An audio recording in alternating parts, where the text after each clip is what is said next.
Hello all, welcome to SMS channel. నేను ఇక్కడ ఉసిరికాయతో మురబ్బా ఎలా చేసుకోవాలో చూపిస్తున్నానండి. ముందుగా ఒక కళాయిలో వాటర్ యాడ్ చేసుకొని బాయిల్ అవ్వనివ్వాలి. అలా బాయిల్ అయిన వాటర్ అలా వేసుకున్న తర్వాత ఒక 10 to 15 minutes లిడ్ క్లోజ్ చేసి ఉడకనివ్వాలండి. ఉసిరికాయలు ఆల్మోస్ట్ ఉసిరికాయలు చూడండి కుక్ అయిపోయి, ఇప్పుడు నేను ఈ ఉసిరికాయల్ని వేరే బౌల్లోకి తీసేసుకుంటున్నానండి. ఇప్పుడు మనం వేరే ప్యాన్ తీసుకొని మనకి స్వీట్నెస్కి తగ్గట్టు షుగర్ యాడ్ చేసుకోవాలండి. అలా యాడ్ చేసుకున్న తర్వాత ముందుగా పక్కన పెట్టుకున్నాం కదా ఉసిరికాయలు, అవి ఆ షుగర్లో యాడ్ చేసేసుకొని ఒకసారి బాగా కలుపుకొని మూత పెట్టేసుకోవాలండి. అప్పుడు మనకి ఆ షుగర్ కరిగి పాకం తయారవుతుంది. చూడండి, ఈ వీడియోలో చూపిస్తాను. ఒకసారి బాగా కలుపుకొని నేను ఇక్కడ ఇలాచి 3 వేసుకున్నానండి. వేసుకొని ఒకసారి బాగా కలుపుకొని ఉడకనివ్వాలి. చూడండి, మనకి పాకం రావడం స్టార్ట్ అయింది. ఇప్పుడు నేను దీంట్లో చెక్క యాడ్ చేసుకోవాలండి.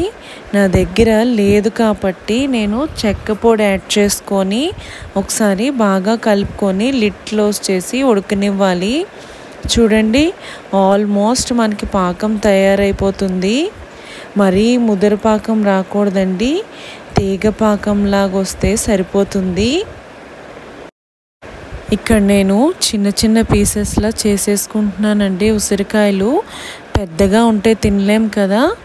చూడండి, నేను ఇక్కడ వీడియోలో చూపిస్తున్నాను కదా, ఈ విధంగా ఉడికించుకోవాలండి. చూడండి, మనకి ఆల్మోస్ట్ పాకం రెడీ అయిపోయింది. చూడండి, వీడియోలో చూపిస్తున్నాను కదా, ఈ విధంగా పాకం వస్తే ready అయిపోయినట్టేనండి.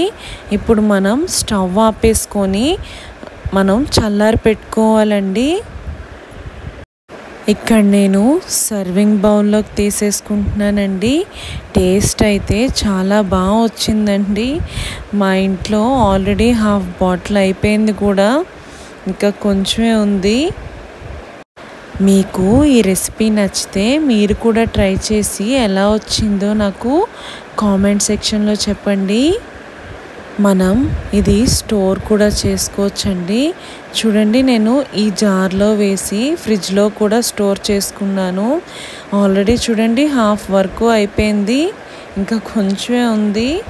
Please like, share and subscribe to our channel. Thank you for watching.